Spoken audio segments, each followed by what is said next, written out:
Thank you for auditing the always positive new music review show hosted by a French professor who almost didn't review the new album by Ransom, No Rest for the Wicked. Ironically, I almost overlooked this album, which is largely about being overlooked. And it's a little bit weird that Ransom is so overlooked. I mean, he may be one of the most quotable rappers I have ever heard. I've had trouble paring down the lines I'm going to quote from this album. I mean, almost every line is quotable. He delivers on so much. Like, this album has so much promise, and then he delivers on it. It has a clear theme, it has a clear vision, and he delivers on it so well. He also delivers on the promise that I heard on his previous project with Rome Streets. You see, I bought the vinyl off of some Dutch website. I don't know, I got the special edition. And I like that album quite a bit. But there's a side to it where it feels like it's sort of two albums at once. It's sort of trying to be super street and then also be super personal. I think this album delivered on that kind of super personal side, which I like a lot more.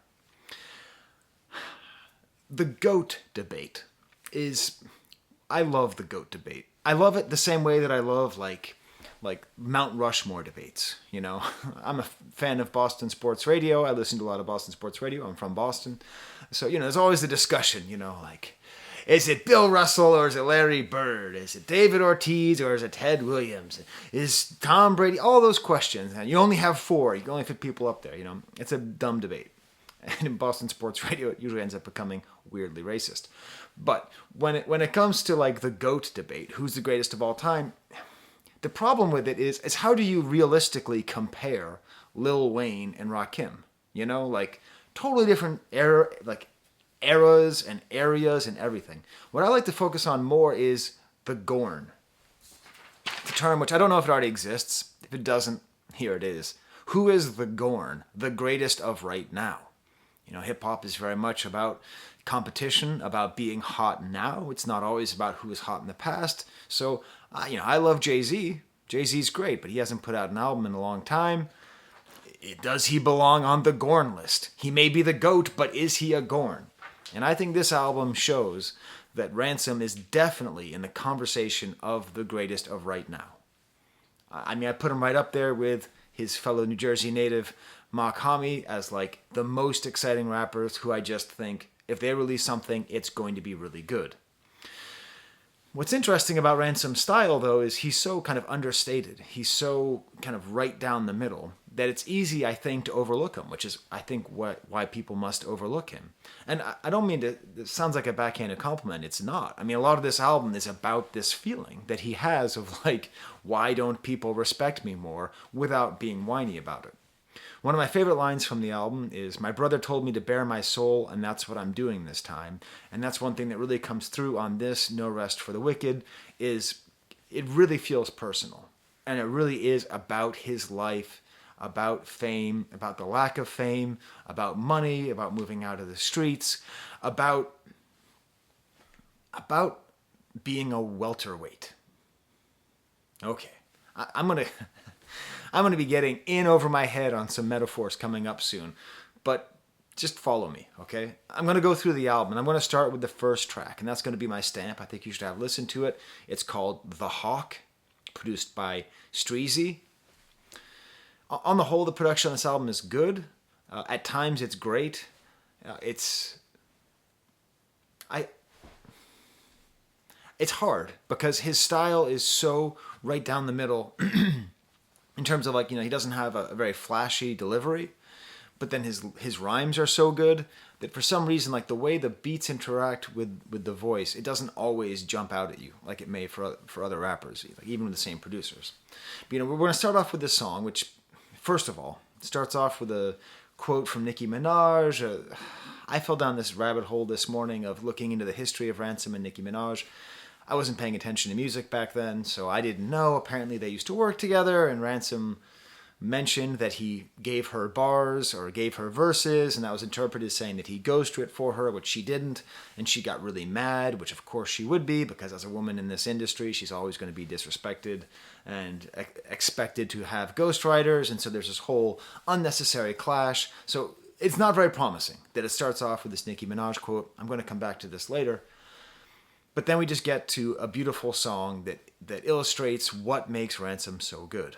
the beat itself is kind of a Rocky-esque beat. You know, like the movie Rocky, you know, like kind of like strings and aspirational, and you feel like you could be sort of getting pumped up for running up the stairs in Philadelphia or getting ready for a boxing match. And then we have what is, and I put out an informal poll on Instagram and didn't get any clear responses. Like, what are the best sports metaphors in rap history? There's tons of sports metaphors, right? I mean, I just think of the one line from Jay-Z, you know, MJ, pick one, Jackson, Jordan, game 6, right? But, you know, okay, there's a lot of like Jordan lines, a lot of LeBron lines, a lot of basketball, some boxing lines, some football, some assorted baseball. Action Bronson was all over the place with baseball. But what this song does is it's like a complete package of a sports metaphor. And it's a meaningful sports metaphor. Because if I'm going to tell you, hey, I'm going to have a boxing metaphor, right? So you go, all right, Tyson, punch you in equilibrium, right? Like Ali, strong and defiant and legendary. Foreman makes the grills and is so intimidating.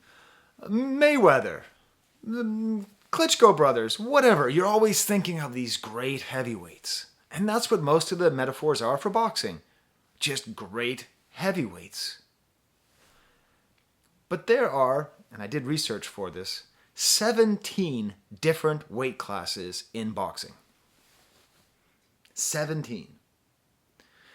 There's like 4 rows below lightweight. There's like minimum and like flyweight, and then we get to welterweight, which is like, I think 150 pounds, somewhere around there. Please correct me if I'm wrong. So ever since boxing has existed, there have been welterweight champions. And I don't know any welterweight champions. You know, the only boxer I ever heard of growing up before Tyson was Hagler. And that's just because I was from Boston. Was he welterweight? I don't know. I don't pay attention to boxing. I played Mike Tyson's Punch-Out. That's how much I pay attention to boxing. And so, what is a welterweight champion? That's somebody who's practiced their craft, who is as good as anybody at boxing, but they happen to be born into a body which cannot be 250 pounds and above. They're just born that way. You're not going to have a heavyweight who's 5'2", but you might have the best boxer in the world who's 5'2", and boxing accommodates that. Now, why in the world am I talking to you so much about boxing? It all has to do with this song, in which Ransom puts himself in the position of a famous welterweight fighter. And when I say famous, I mean famous if you really study boxing. If you wait for the Boxing Hall of Fame announcements, this guy is in the Hall of Fame. So let's get to this guy. Aaron Pryor. Like Richard Pryor, but Aaron. That's how it's spelled. No relation. This guy is considered to be the greatest junior welterweight of all time. He was a champion. A junior welterweight champion. He was on the cover of Ring magazine. He's in the Hall of Fame. And you've never heard of him, and I've never heard of him. But I've been watching his fights, and I can tell you he's a very interesting boxer. You know, boxing's obviously a very intellectual sport. How do you do it? It's not just punching and strength, it's also very analytical. But what a weird thing that Ransom would talk not about being Ali, not about being Tyson, but about being Aaron Pryor. I did some even more research into Aaron Pryor. He died 2016, like 3 days after my mom died. It's weird. Just October 2016 is a weird time for me. And I watched the tributes to him. Like, I watched the Cincinnati News. He's from Cincinnati. And like, his son is there, and his son is crying and talking about what a great man he was. And it's clear he really means it. His wife is there, talking about how great he was as a husband. I was reading the YouTube comments where someone said, I sparred with Aaron at the Emmanuel Community Center in Cincinnati just before he turned pro. Amazing athlete. As an amateur, he ran 5 miles in the morning, then at the gym after shadowboxing 10 rounds of sparring, 6 on the heavy bag, 6 on the speed bag, 6 jumping ropes, sit-ups, all manner of exercises, then would ask if anyone was up for a game of basketball downstairs. Nicest guy you could meet. His home was in a poverty, violent area of the city. I could go on and on with my time with him. Loved the guy. Not a mean bone in his body outside of the ring.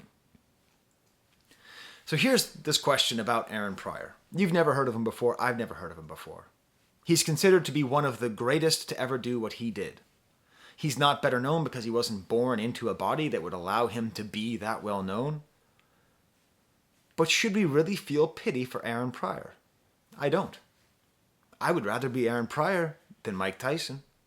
Mike Tyson had the fame, had the money, had the jail time, had the scrutiny, had the public scorn, had the broken family.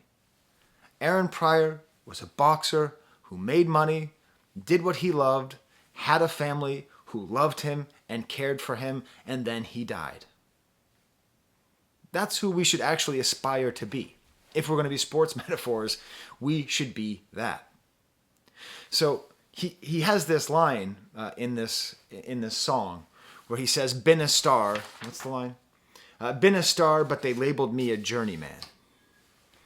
And this whole album seems to be on this theme, where he is very much discussing being a journeyman rapper, being a journeyman boxer, being Aaron Pryor. Lil Wayne and Jay-Z and Tyler the Creator and Playboi Carti and whoever it is, the people who are household names, at least to people who pay attention to rap, people who are not underground, they might be born into that heavyweight class, right? Obviously they are. Obviously Drake is a heavyweight and Ransom is not a heavyweight. But Drake is not a better boxer than Ransom. Ransom will never be in the heavyweight. I don't think. We just don't live in a society that values his skill set, which is like just being a ridiculously good rapper, right? It prefers other skill sets as well. So I really, really appreciate this metaphor and the self-awareness that he's putting forth. Because it takes a lot to say, I'm a welterweight. Everyone wants to be a heavyweight. But if you're the best welterweight, this greatest of right now is pretty interesting as a question. Oh, damn it. I got to get more engagement from you guys. I don't always know how to play the game, so subscribe to my channel, smash the like bucket, and tell me in the comments, who are your GORNs? Who are your top 5? I know Kendrick is coming out with an album next week. Is he already there, and is he going to stay there? I don't know. It's pretty exciting. It's a fun idea. Maybe at some point I'll do a video, maybe like once a year I'll do my GORNs of hip-hop and kind of see where they are. And yes, Nas is there. All you people who think I hate Nas. He is one of the greatest right now. So let me go through this album right now. By Ransom. Who's better than Nas? At least right now. Okay. You see? You thought for a second I wasn't going to troll Nas fans. But I'm sorry, Ransom is just that good. And if you don't believe me, listen to this album. Listen carefully. Listen to his lyrics. Listen to his flow. He is absolutely on fire. Look at this box they put in Ransom in. I hereby give you the blood of a young champion. So the box they put me in. So he's talking about boxing, but also being put into a box. First wordplay of the album. First line on the album. Bam. I see him throwing jabs, but here's how I answer them. I hustle with this Ali shuffle. You shouldn't dance with him. I'm ducking these interviews. I bob and weave with a different move. So he's talking about not being industry, not talking about interviews, and he's moving around. He compares himself to Ali. That's the last time he'll do that. Every time I step into the square box, okay, that is the boxing ring, I produce action. I give him hell because I did it well, duck shots, but got hit. So now when it rains on me, I feel these shells. Another round left, you ain't got enough, fam. I'm looking at your corner, you got a lot of cut, man. So like a cut man is the person in the corner of the boxing ring who like helps you when you get cut. But like you got a lot of cut, man. Like you have a lot of people there who are helping you after I beat you. I think he said enough, ran, no mas. So there's a famous fight. I forget the name of the fighter, but there's called the no mas fight where the guy just said no mas, like he just couldn't fight anymore. He just had to give up. A young Aaron Pryor with felonies on the wire. Fair desire, man. I am really too old to be Aaron Pryor's. God damn it. You see what I'm saying? Aaron Pryor, Aaron Pryor's. Aaron Pryor's meaning airing out my previous crimes, my prior convictions. Aaron Pryor's, a young Aaron Pryor, too old to be Aaron Pryor's. True story, you got no drive for the lane I'm swerving in. I've been a star, but they labeling me a journeyman. Don't leave it to the judges. I raise my hand when the word is in. So judges, fights. Okay, so judges, right? Judges decide fights. And to a certain extent, judges determine Ransom's fate as a rapper, right? The public, we're the judges, and we decide whether or not he's going to be mainstream, whether or not he's going to get his flowers, whether or not he's going to be recognized as the GORN or a GORN, okay? But in fighting, you don't want to leave it to the judges because they might decide that you lost even if you really won. So, don't leave it to the judges. I raise my hand when the word is in, but then this is also a play of raising a hand on the Bible in front of a judge. I never got robbed, so why would I have to worry then? Getting robbed of a fight and also getting robbed in real life. Severe hands and a sturdy chin, a couple flurries win. I'm punching after the bell because I never heard the ding. You know, like this whole image, like how evocative is this of this fighter, of this Aaron Pryor there, who's always fighting, who's always winning, severe hands, flurry, sturdy chin, endure pain. A big theme of this album is enduring pain. And then I spit blood, ignore the game, and resist love just to keep a stiff grudge. And then he goes on, I teach him how to weigh it up. It's obvious he ain't built for this weight class, kind of a thing about weight, which is a metaphor used for selling cocaine, but also the weight class of a fighter. We all want to see the greats clash, a straight blast, body shots, the cave-in, ribs, and break abs. Stopping who? They never gave me the proper due. I gotta prosper, though, when the situation gets rocky, too. When the situation gets rocky, too. Like the movie Rocky 2, which is terrible. I mean, it starts off with the death of Apollo Creed. That's a rough movie. That's the Empire Strikes Back of boxing movies, you know? Oh wait, or did 3 start with the death of Apollo Creed? I haven't watched the Rocky movies in a long time. Please tell me which one Rocky 2 is. So, you know, like, do you need more examples of why he's the GORN than this song? Like, what an amazing verse and a position to take. The self-awareness. Like, he's admitting that he is not the heavyweight champion of the world without admitting that he's not the best boxer. And that's what we need. That's what underground hip hop needs, and that's what it has. That's why we have people like Conway and Makami and now Ransom. I put them all up there, top 5 easily of the greatest right now, who know that they're just as good as anyone, even if they don't have the spotlight. Just a great song. Moving on to the rest of the album, a little bit quicker, actually a lot quicker. Next song is called Rituals, produced by Bernard Woodside. That's how it's titled on Tidal. He might have like a rap name. I don't know. I really like just an example. Like he comes up with lines which, I mean, I know Jay-Z doesn't have ghostwriters, right? But I think if anybody could ghostwrite for Jay-Z, and that's a stupid sentence to have, but I think that Ransom is the only person capable of ghostwriting for Jay-Z. Listen to this line. Like this reminds me of like a vintage Jay-Z line where you just go, did time at the State Farm because you talked to Jake? Come on. I mean, come on. So, first of all, calling jail State Farm, beautiful. Like, I never thought of that. Like, calling I believe he's the first to do it. Tell me in the comments if I'm wrong. Calling jail State Farm. And then the spokesperson for State Farm is that young guy who calls himself Jake. Jake, which is also long-standing word for police officers, especially popularized by Ghostface Killah, right? Speaking of Gorns, right? And the Wu-Tang Clan often talking about police as the Jakes. Did time at State Farm because you talked to Jake? Come on. Hey, genius, I follow you on Instagram, and I defend you to everyone who says that you suck. I think you're great. But can you please put one of your Instagram posts with this line right there? Because this is one of those like lines which just deserves to be really appreciated. Then he kind of goes on too and like ends it by saying he's the type of person who calls you when you get home to make sure you're safe.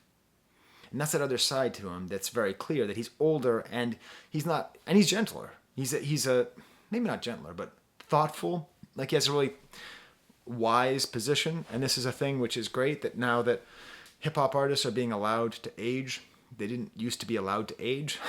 Like, speaking of Rakim, no one was wanting to hear a Rakim album in 2000. Okay, I mean, I did, because I was a hip hop head, I thought, you know, but people wanted to hear Puffy and Mace or whatever. G Unit, right? Like, the fact that rappers are being allowed to mature means we're getting a lot more interesting thoughts, a lot more interesting positions here, and the way the way that Ransom positions himself here is quite interesting as this sort of caring person. Like, that's part of his masculinity, is not just that he's tough and he's going to punch you, but also that he's self-aware and caring. There's nothing stronger than admitting your weaknesses. Then 38 Spesh comes on, somebody who I need to review. He'll come out with an album eventually. You know, I drive through Rochester every day. You know, like, I live right next to it. Most of the people I teach are from Rochester, so it's very nice to hear Rochester represented. I really like his verse too. He goes on this crazy rhyming run where he just rhymes with ubs just over and over again. I ain't get strong going to the gym. I get it from carrying pain. I was literally lifting weights when I heard that, so it was funny. So like I was at a YMCA in the Rochester area. That's how I'm trying to get strong, but that's because of my privilege. It's allowed me not to suffer the same kinds of pain. Moving on to the song Circumstances, featuring The Game and produced by Nicholas Craven. If you watch this channel, you know that I love Nicholas Craven. I love his production.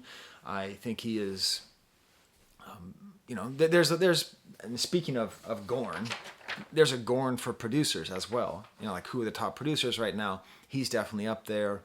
A very kind of solid soul sample that changes a little bit throughout, and then he lets it ride at the end. And then we have just a real man verse from Ransom, but real man in terms of responsibility, right? Not man in terms of like, I protect my turf and I can fight anybody and I'm the biggest, strongest. But the first lines, my wife and daughters depend on me. They look to me for courage and strength, so I keep that energy. This is where I'm just going to be I'm a little bit curious, because in watching the previous interviews with him, the way he talked about Nicki Minaj, like, he kind of kept on going on and on about how she's a woman, and so he doesn't take her seriously or doesn't treat her as an equal, and she is an equal, and if she had a penis, then she would be an equal, but she's not. I'm curious to see, maybe there's development on that front, because it's very clear that he's very intelligent, and if he has daughters, they're going to be very intelligent too, and that's not going to fly. like that interview is not, like, when they stumble on that interview, like, that's not going to fly. Like, you have a choice. Like, you can either have daughters that demand equal respect, or you can have unintelligent daughters. You know what I mean? So I'm curious. You know, I mean, that things grow, right? Like, you grow with age, and I was way more misogynist 15 years ago than I am now, and I'm 5 years ago. You know, I mean, like, we all grow, right? Anyways. So it is, and then just another one of these funny lines. I get stripped bare like a plot from The Revenant. Just a really sick line there. The Game comes on. It's nice hearing The Game, and he's really emphasizing this idea of longevity and living, and the fact that he's still 40, you know, he's in his 40s and he's still making it should be celebrated, and it's true. Let's all celebrate the rappers who are still here. Then we get the Ransom verse, just amazing. Just like, he comes back and just has an even better verse here. This is where I just want to quote the whole thing. Your religion is vague. Would you plant a tree if you knew you couldn't sit in its shade? Cherish your kids in these pivotal days. Television is swayed. Every black male's in jail. All our women is crazed. They say you blessed if you live to this age. Either you live in a maze or you just live in a maze. Just great bars. Bars upon bars upon bars. Is my camera crooked? Is it now crooked the other way? You can tell me that in the comments as well. I can never quite tell. I don't have a very professional setup. Next song is called Overnight Success, produced by Marzan. And this is, when I'm talking about why this album is so good, is it's very cohesive. It's a very clear thing. This is Aaron Pryor talking about why is there no Aaron Pryor's Punch Out? Why is it Mike Tyson's Punch Out? A very kind of triumphant beat again. It oddly reminds me of the theme in the video game Legend of Zelda Breath of the Wild, When you get to the castle, there's like this kind of triumphant theme. This happens to remind me a lot. This just goes on and on about how it's taken him years to have overnight fame. I just want to quote the whole thing. I'm not going to. I'm just telling you that's what I end up doing. I just cut and paste from the lyrics because they're all so good. Next up is Compromised by again produced by Nicholas Craven. This is a better beat. So there's 3 Craven beats on here. Good, better, best. This is the better.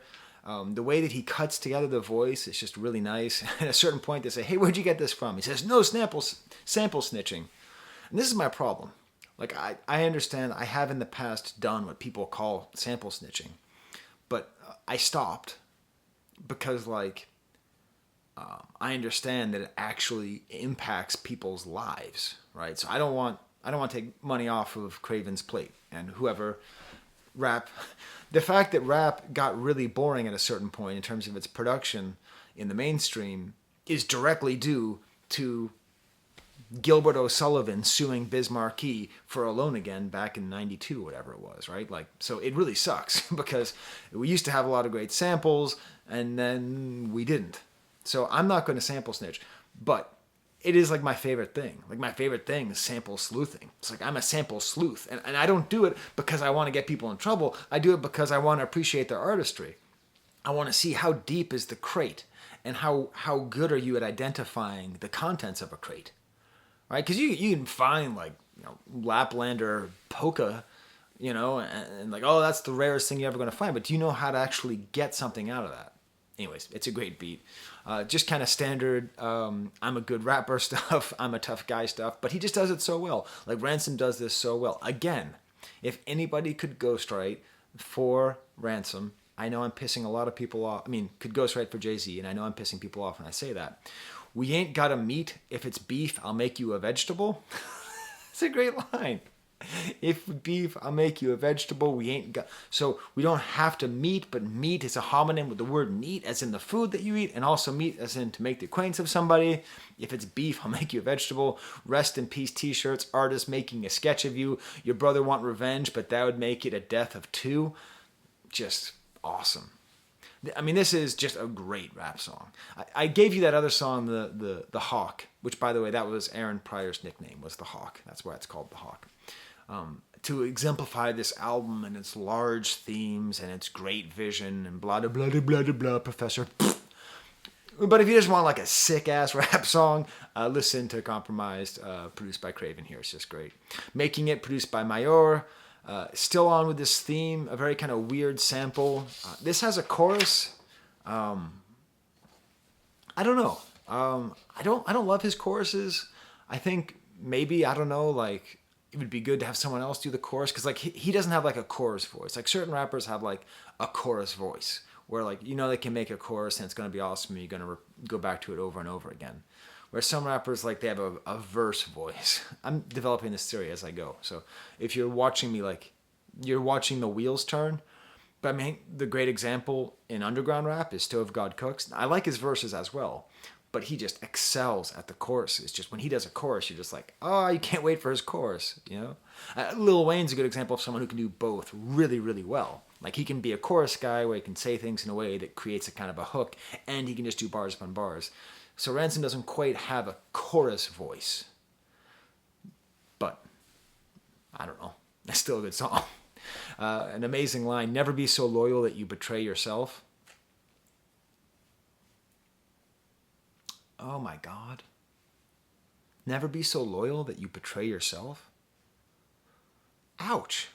Dude, Ransom, I don't know you. I'm not from New Jersey. I'm not an underground rap legend. I'm not one of the greatest rappers of right now. But you just described me. I am so loyal that I betray myself all the time. I put other people's needs. I put my loyalty to other people above my own needs all the time. I am actively doing that in 3 ways that I can think of right now. I'm having like an emotional crisis on camera for you, thinking about the fact that I am so loyal that I betray myself. Now, fortunately, none of that's with my family. Well, my immediate family. Jesus Christ, Ransom. You are just going to make me think. I got to move on. Ransom. Let's move on. Next song, Redemption, produced by Big Jack. Kind of a fun sample here. Good, but not great. The problem with this is he has kind of a cool verse about gambling, but then later he's going to come back and have an entire song with a gambling metaphor that works all the way through. So let's just get through to Captions, produced by Keaston Reese. A crazy good beat on this one, like these oohs and the string and percussion. There's been a lot of rap songs about social media. Please feel free to tell me about those in the comments as well. Like when I say rap verses about social media, obviously you think of Jay-Z with his lines about, to be on the gram, you don't want to Insta. He had some kind of really good verse about that. But this is, we already have Ransom on this one album, which I almost didn't review because I almost overlooked it like the rest of the goddamn world. The best sports metaphor in hip-hop history. And I believe the best social media verses in hip-hop history. He says things like this: I don't know what happy means. You what? You're talking about social media and you just said, I don't know what happy means? Do you understand? I'm legitimately getting, I don't get chills every video. I get chills like one every 30 videos. I'm literally getting chills from how good that lyric is. I don't know what happy means. You look happy. I don't know what happy means. I don't know. Go right now to your Instagram. Get off this video and scan through and look at everybody who looks happy. And then every single one of them, I want you to respond in the comments. I don't know what happy means. You're not insulting anybody. You're not insulting anybody. You're not saying you're not happy. You're just saying you don't know what happy means because the definition of happy has actually been warped by social media. The definition of happy has been warped. Now, I could go out there and research and find social media experts and people who go to, Columbia School of Broadcasting who write up these long things about the changing conception of contentedness and 21st century social media networks and all of that. Or I could just have Ransom say to me, I don't know what happy means, and sit here and freak out and try not to think about the people who I'm loyal to while betraying myself, okay? That's what Ransom can do. Aaron Pryor. When fans become critics, analytics predict your salaries. God damn it. Just stop, okay? The bell has rung. And he just keeps punching. This whole album, the bell, you're just like, geez, okay, I'm down. And he's still punching. Online that's grieving their casualties happily tweet foul-ish and say that they're hacking me. Just great. And then he goes on to say, imagine me telling Durant he can't splash a three. Imagine me telling Kobe he can't pass Kareem. Like, he's making this interesting metaphor of people online telling him that he can't be a good rapper, like him telling great athletes they can't be great athletes. What a great metaphor. That totally works. It completely works. And then he comes from this whole position of wisdom. Don't tell me your net worth. Don't tell me how the network. No. Don't tell me what your net worth. Don't tell me how to network and how the internet works. Now everybody's an expert. Just a great line. Now it's pray for your mama. She got COVID plus her chest hurt, but you ain't give her $1. Check those comments on your fresh purse. Just a great line. Just a whole series of great lines that really hit hard. Bo Burnham did a great job. Inside is a great work of art. And this is too. Like, this is up there with Bo Burnham as far as analyzing what does social media do to us and how do we perceive ourselves. This is coming from a totally different angle, a totally different life experience. But if we're doing what I think we need to be doing, the point of pop culture is to like stuff, but it's also to better understand ourselves, right? It's a mirror to us. Like, what do we feel? What do we care about? Right? That's why horror movies are the most important movies for understanding a culture, because they tell you, what are you afraid of? Right? No zombie movies anymore. Why not? Why are there no more zombie movies? Why were we afraid of zombie movies in 2004 and we're not afraid of zombies now? Okay, so pop culture is a mirror. And so a lot of our culture is about social media, and it's reflecting that back to us. So to have Bo Burnham's Inside and Ransom's Captions, you're having a very full picture in a totally different area. I don't know what happy means. That could have been the name of Bo Burnham's special. I don't know what happy means. Can Ransom and Bo Burnham do it? God, I need more clout. I need more. Smash the like bucket and subscribe to me, because I need enough clout to make that happen. A Bo Burnham Ransom collab. Then Tyrant comes on, a really good guest appearance here. He kind of changes his flow from slow to fast and almost gets like too technical, you know what I mean? Like a little too fast, the hem kind of stuff. But he doesn't. He's able to like go back. He has really good rhythm. And then he ends the line. That's what a metaverse with. So it's like talking about the metaverse and like metaverse, all that kind of clever stuff. Next song is Imperial Glaciers featuring Willie the Kid. This is that best beat. This is going to be a beat of the year contender. I don't know if I'm even going to do that, but Nicholas Craven just nails it with this cool, smoky sample, this like xylophone, and it's just really awesome bass sound. Again, the crates are deep and they are well plumbed. It is such a great sample. I'm going to swear. I don't swear very often, but it's very accurate. Ransom refers to this beat and says, "Shits is brisk." That's a way to describe this beat. Frisky Morning Munchin. A really good verse from Ransom. And then Willie the Kid. I don't know who he is. I've never heard of him before. I spend a lot of time thinking about music, but there's just not enough time to catalog all the great rappers that are out there. But he has kind of like a nice high voice, very charismatic. They work really well together. Like I could see them working more together because Ransom is so just like just dude rapping, and have someone else has a little bit more of a higher register is quite nice. Then The Gambler, produced by Woodside. Okay, now I'm not going to sample Snitch, but I know the sample, so that's tough for me when I know the sample. So I'm not going to sample Snitch. It's pitched up anyways. There's no basis.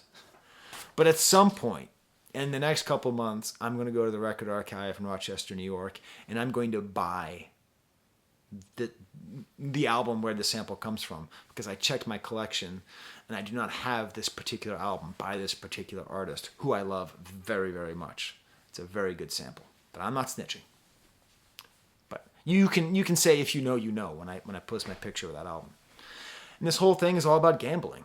You know, it's all about gambling, and it's all about the gamble of a life on the streets and the gamble of a life in the arts. And I know, I just said of the arts. Trying to make it in the rap game. Yeah, you are. But you're also trying to make it in a life of the arts. It's what it is. It's a life in the arts. It's very difficult. And it's a complete gamble. And he's sort of bragging about how he's worth $4 million, whatever it is. But then he just has this line. And people criticize Genius all the time, and I defend Lyric Genius all the time. But here I am going to criticize them for not understanding this verse. Why did you fold? Done told, so I couldn't back a rat. Baccarat is that game that real James Bond plays. Fake James Bond plays poker. You know, Daniel Craig. Daniel Craig plays poker because in the early 2000s, poker was really hot. But Baccarat is this weird game they play like in Monaco and all that. I don't even know how it works. So Baccarat was dealt a bad hand. That's a fact. Dealt a bad hand by life, growing up in New Jersey in the slums. Couldn't see, this is what Genius says, couldn't see no future dealing a bag of crack. Except he didn't say that, Genius. He said casino future in a bag of crack. In dealing a bag of crack. Casino. Could see no. Beautiful. Speaking of beautiful, the final song is called Beautiful Grave Sites. Kind of a posse track. I like it. Pitched up soul sample. Good first verse and a good Ransom verse. And then it ends with almost like slam poetry, which is interesting. Makes reference to Jake LaMotta, the boxer from Raging Bull. Kind of could have been a contender. Taken a little bit away. This isn't how I would have chosen to end the album, but it's a good song and it's solid. Like it's not like there's no skips on this album, but I would say this and I'd say this song and Redemption are sort of the weaker tracks. So there's my review. Again, please tell me who is your GORN. You know, right now, just off the top of my head, for my top 5, I got Ransom, Makami, I got Conway, I got Cardi, and I got Nas. But then Kendrick's coming out next week, so what are you gonna do? I don't know. And if Jay-Z ever releases anything again, he'll jump right up there. It's been a while for Ghostface. He might end up right back up there. What a stupid and fun thing to do. By the way, it's Bill Russell. It's Bobby Orr. It's David Ortiz. And what's the last sport? Bill Russell. Oh, and Tom Brady. Yeah. I love Ted Williams too, but it's Big Papi. Okay, there's the camera.